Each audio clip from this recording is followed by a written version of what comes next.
Hi everyone, I'm Anne Gauthier and welcome to the Carousel Property Expo.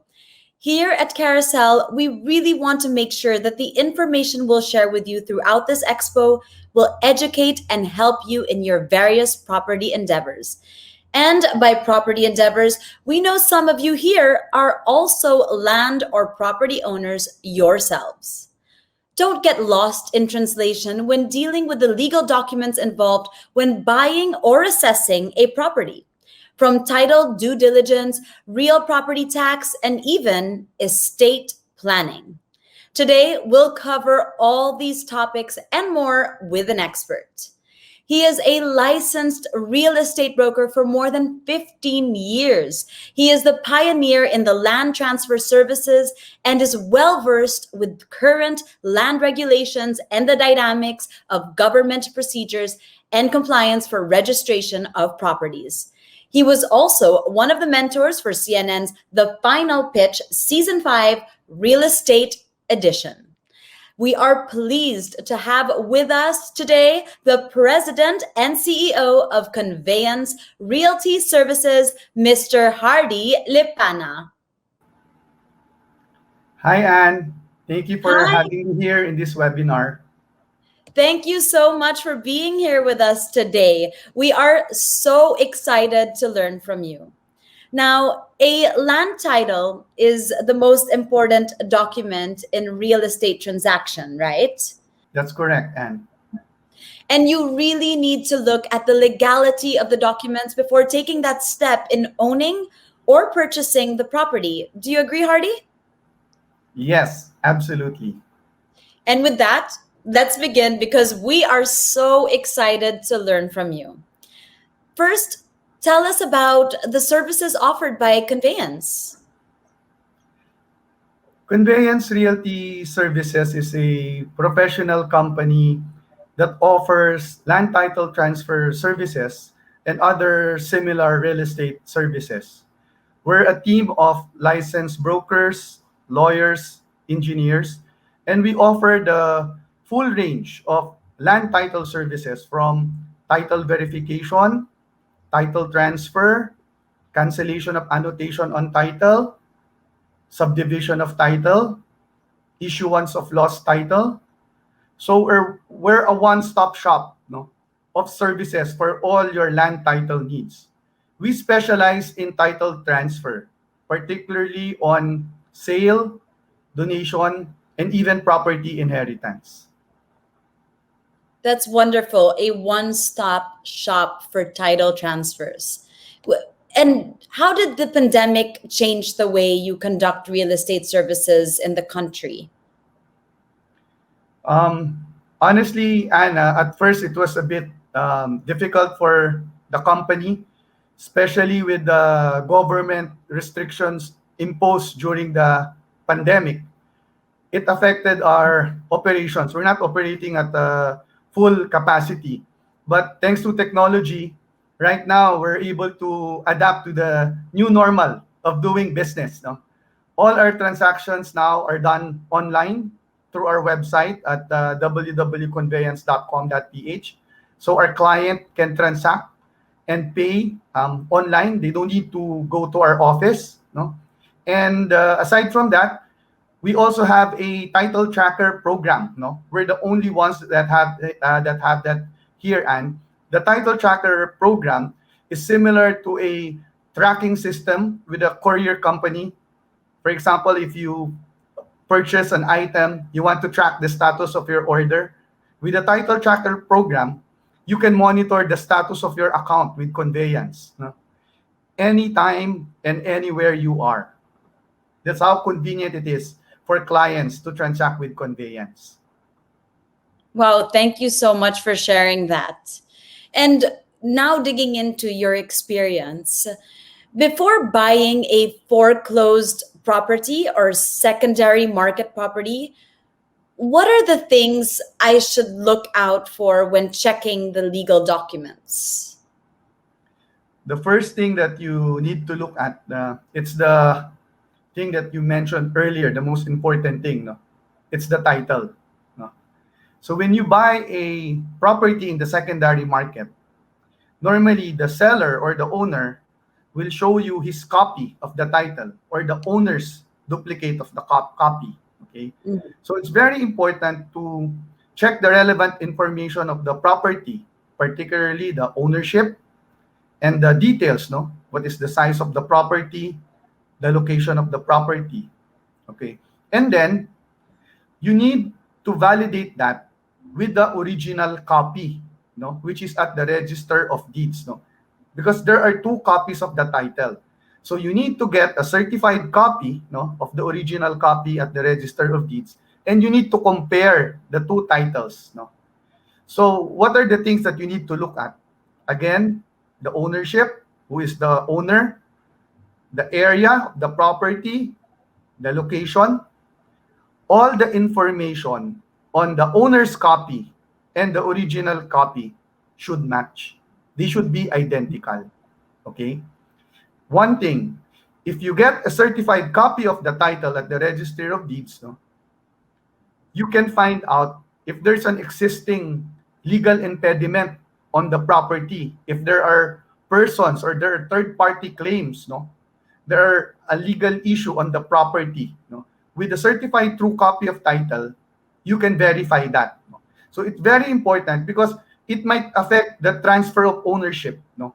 So it's very important that at first you'll be able to detect all these things to prevent the problem in the future.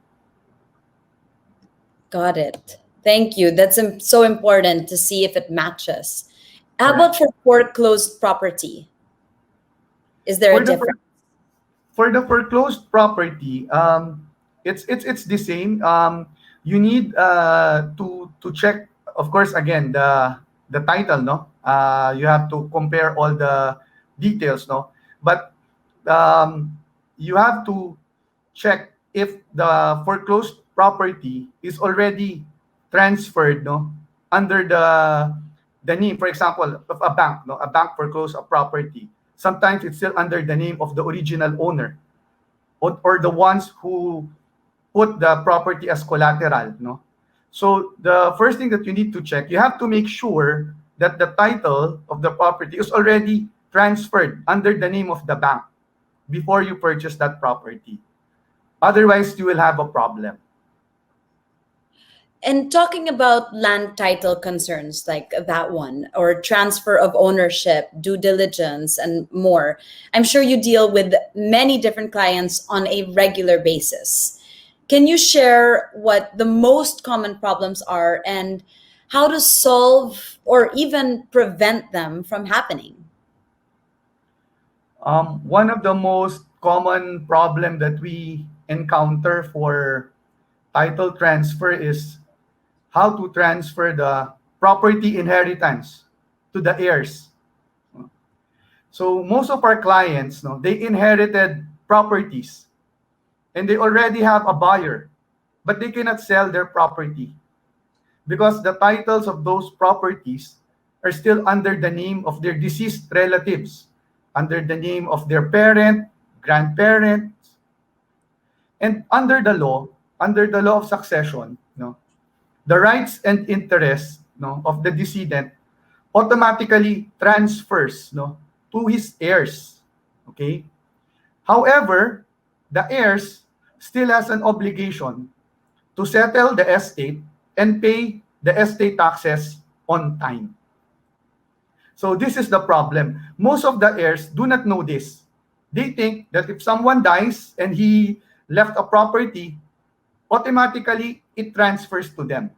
By law, that's correct.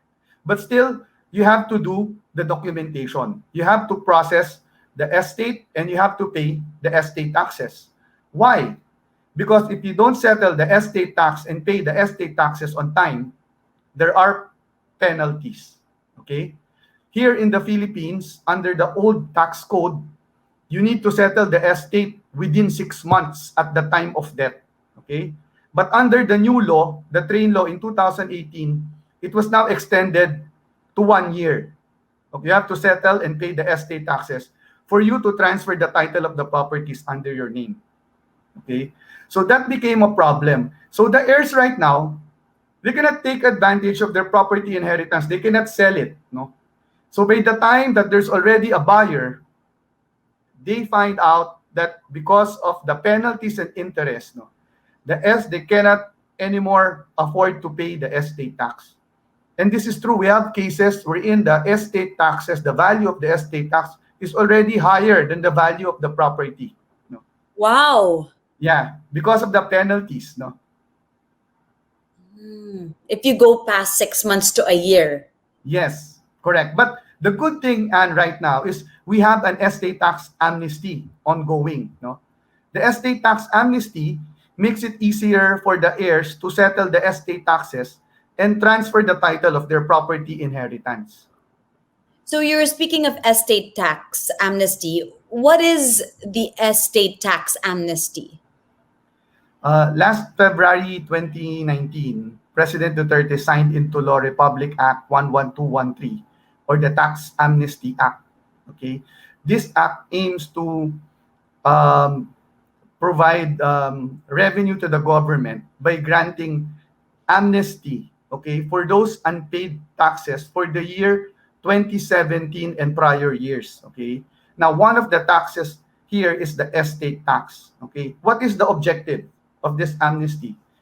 The objective of the estate tax amnesty is to give the taxpayer a one-time, okay, opportunity to settle their unpaid estate tax obligations by providing them a reasonable tax relief.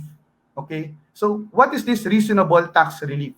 Under the estate tax amnesty, okay, you are exempted in paying the penalties and interest. Also, you need to pay a fixed rate of 6% only, compared to the old tax code, which the estate tax rate goes as high as 20%. That's a huge difference in percentage. Wow. And then, so what are the other benefits of the estate tax amnesty? Who can avail of it? Actually, I have a slide here, and which I like to show you, so I can illustrate Yes. the benefits, no, of this estate tax amnesty. Okay, so first, no, one of the benefits is you will have immunity from tax penalties and legal court cases. Okay, so if you avail of the amnesty, you will be exempted from paying the penalties and interest. At the same time, you will be immune from civil and criminal cases because of non-filing or late filing of estate tax. Okay? And the other one, the other benefit, this is what I will be discussing, is you pay a lower tax rate. Okay? Okay. So I'll show you an example. Under the estate tax amnesty I mentioned earlier, it will just be a fixed rate of 6%. Okay? I'll show you an example. Okay. We have here Mr. Rich. Okay, he's an 85-year-old businessman. He's a widower. Okay, he died of a heart attack December 31, 2010. Okay, so under the law, his heirs should have 6 months, okay, to settle the estate and pay the estate taxes. Okay, but in this case, 2010, he did not settle the estate tax. Okay, now his gross estate are as follows. He has a family home of worth 5 million, real properties worth 3 million, and other assets worth 2 million. Okay? And he also has incurred expenses of 1 million for medical expenses, funeral expenses of 500,000, which he can claim as deduction for the estate tax. No? On to the next slide. Okay, now, question. How much would be the estate taxes of the heirs? No? Okay, under the old tax code without the estate tax amnesty. Okay, so we compute the gross estate, that's 10 million. We deduct the deductions, okay, that's 2.7 million. His net estate is 7.3 million. Okay, so under the old tax code, his estate tax due should be 810,000. However, since they were not able to settle it on time, there's now a surcharge of 25% amounting to 202,500 and interest of 20% per annum amounting to 1.4 million. Okay? So the Wow. total estate taxes that the heirs needs to pay is 2.47 million. They need to pay this and settle this before the titles of their property inheritance can be transferred under their names. Okay? So as you can see, the interest and penalties alone amount to 1.6 million. That's very big. Okay? Now, let me show you the benefit of the estate tax amnesty. On to the next slide, please. Now, if the heirs avail of the estate tax amnesty, okay, as you can see, they will just pay a fixed rate of 6%, and there will be no penalties and interest. Okay. So in this case, if they avail of the amnesty, they just need to pay 438,000. Okay. On to the next slide, please. Or a savings of 2 million. So it makes it affordable and easier now for the heirs to settle the estate taxes if they avail of the estate tax amnesty. That's a very big benefit. And who can avail of it? Is it Okay, good inheritance? question. The amnesty, under the estate tax amnesty, okay, those, the estate of the decedents who died, okay, on or before December 31, 2017. Okay, so this is very important. So the amnesty is not for everyone. Okay, so those are for the estate of the decedents, okay, who died on or before December 31, 2017. So for example, if your grandparent died on 2015, okay, the heirs are entitled to avail of the amnesty. Okay, however, for example, if a relative of yours died in 2018, okay, it is not covered. The estate is not covered under the estate tax amnesty. Okay. However, okay, there's a new law right now, the train law. Okay, the train law, which was it took effect also in 2018. Under the train law, the estate tax is now also 6%. Okay, so it's also much lower compared to the old tax code, which it could go as high as 20%. Okay, so there are limitations on the estate tax amnesty. Not everyone can avail of it. Okay, so very careful. You have to check the date of death. Okay, and to determine if you are qualified to avail of the amnesty. Thank you so much. That is very important information. And when you were speaking about assets, homes, what is your estate composed of? Your estate consists of all your real and personal properties that you own. Okay, so what are these properties? So the personal properties, this includes bank deposits, shares of stocks, vehicles, club shares, bonds, okay, jewelries. And the real properties, these are the land, house and lot, condominium units. No? So all real and personal properties, no, consist of your gross estate. Okay, the valuation of your gross estate, no, will be the basis for the payment of your estate tax. Okay, but however, under the tax code, okay, the value of your gross estate, okay, will be based, okay, on the value of the properties at the time of death of the decedent. Okay, so for example, okay, you have a relative who died in 2010. He left several properties. Okay, the value of his gross estate that will be the basis for the estate tax. Okay, is the value of those properties in 2010. Okay, not the current value. Wow. I know this is a sensitive topic, inheritance, but it's obviously a crucial one, all this information that you're giving out right now. So, how would you suggest that we educate the heirs? Like me right now, I'm a mom, and one day, hopefully, I will have this conversation with my daughter. Or also, what if I'm an heir to an estate? What are the essential things I should know about? Um, Actually, you're right. No, when you talk about estate planning or property inheritance, no, it's a sensitive topic among families because when you talk about estate or inheritance, it's associated with debt. No, so no Yes. one wants to talk about it. Okay, but right now, no, it's very important, especially with the new amendments on the estate tax laws. No, it's very important to have a serious discussion with your children. No, um, to educate them on the what are the laws and regulations about the estate here in the Philippines. So to also manage their expectation on how you will distribute your estate, no, or how much of your estate will they receive. Okay. Second, it's also very important to discuss with them the cost implication. No, if you transfer your estate to them, because this became a problem to the heirs before. No, they do not know that when a relative dies, they have this obligation to pay the estate taxes first.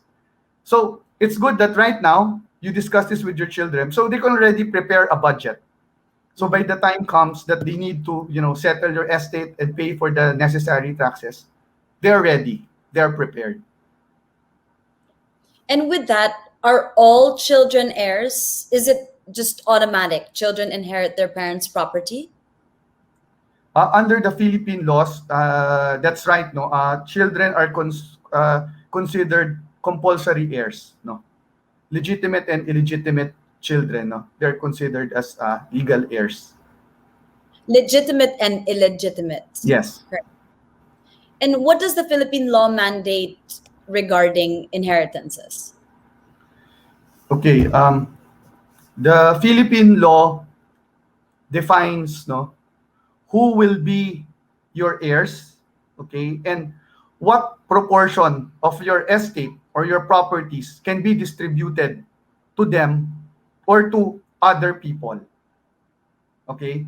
So for example, the law is clear on that, no. So for example, a family of five, okay, so husband and wife, and then they have three children, okay.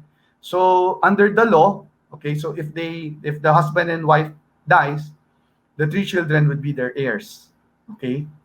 So if they don't if there is no will, okay, under the law, automatic, the three children will be their heirs, okay, and their estate will be divided equally among the three children. Okay? So the law is clear on that. No, the proportion cannot change. No, especially if there is no will. So one child cannot claim that no, I have to get the higher portion. No, that is not required under the law. No, so under the law it's clear. No, it guides you. It guides you to identify who are your legal heirs. No, when you talk about legal heirs, this could be your ascendants. Ascendants meaning your father or your mother, or descendants, your children, your brother, sister, or even nephews. No, and also the law also dictates, no, which portion of your estate, no, you can donate or you can give to other persons or to other people. No, so it's not automatic. No, for example, you own five properties. Your estate consists of five properties, and then you have five children. Okay, and you're not in good terms, no, with all your children, and you decided to write a will, and you have a good friend, a close friend who took care of you, and you wrote there in the will that I want all my properties or all my estate to go to this close friend. Okay, under the law, it's not allowed. The law dictates which portion or free portion you can donate or you can give to other people aside from your heirs. Okay. The law protects the rights and interests of the heirs. No? So you must satisfy their share first, okay, before you can allocate. No, if there's a free portion, you can allocate it to others. Okay. But the law is clear, no? They protect the rights and interests of the heirs, no? They are the priority. And how do I start then carrying out or executing my estate plan if I have multiple properties, for example? Who should I approach for proper guidance, and who should execute it? Okay. You can transfer your estate, no, even if you're still alive, no. There are ways in doing it, no. You have a choice in doing it to if you want to transfer your estate where you're still alive, or if you want it to take effect after your death. Okay, so there are ways in doing it, but these are the things you need to do first before you prepare your estate plan. Okay, so one, you have to make an inventory of all your properties or your estate, the one that I mentioned, all your real and personal properties. Okay, so you have to make an inventory, you have to list it down, all your properties, okay, the value, the description. Second, okay, you have to identify who are your legal heirs or your beneficiaries. No, to whom do you want your estate to go to? Okay, right now you have to identify. Okay, so for example, you want to give a free portion of your estate to someone. Okay, then you need to have a will. Okay, next, you already need to account the cost, no, the cost involved to transfer the estate, no, to your heirs or to your children. Do you do it now while you're still alive via donation or trust, or you want to write a will, no, that your estate will be transferred after your death?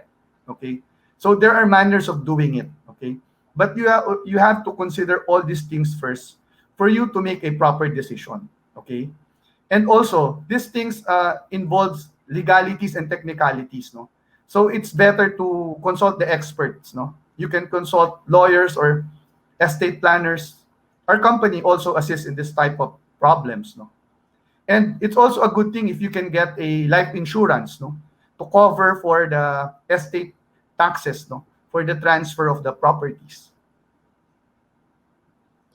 This is such great information. Well, with the final question, what is your advice for first time property buyers, especially when it comes to paperworks and legal documents? Okay, here in the Philippines, it's a bit tedious and a bit complicated to do title transfer and due diligence, no, because unlike in other countries when there is only one department or one agency to handle all your needs, here in the Philippines you have to go to several government agencies, no. No, it's very tedious. There are a lot of paperwork, legalities. You need to have knowledge of the payment deadlines, otherwise there are consequences and there are penalties. So I advise that you seek the help of the experts, okay, in this, who can help you with this manner, no. But the first thing that you need to do, no, even without the help of the expert, before you buy a property, I suggest that is that you do a due diligence, no, a due diligence on the title. Okay, title verification is very important. Okay, because it could it could prevent you from having legal problems in the future. By doing it now, like the one I've mentioned, doing your due diligence before you buy a property, okay, you can avoid those problems that may arise in the future. As they say, prevention is always better than cure. Prevention is always better than cure. That's a little nugget of wisdom for today. Thank you so much, Hardy, for sharing your expertise with us today. I just learned so much, especially about how important it is to focus on estate planning, that how crucial it is, even though it can be a sensitive topic. But that's just me. To all our viewers, check out the next slide to read through the key takeaways from this session with Mr. Hardy Lipana of Conveyance Realty Services.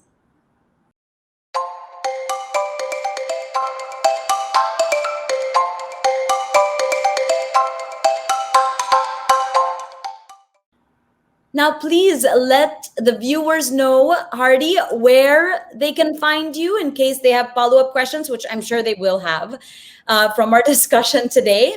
Any social media accounts or websites? If you have concerns regarding your land title or you need assistance on title transfer, please check our website at www.conveyance.com.ph. We will be glad to be of assistance to you. Thank you very much, Hardy Lipana.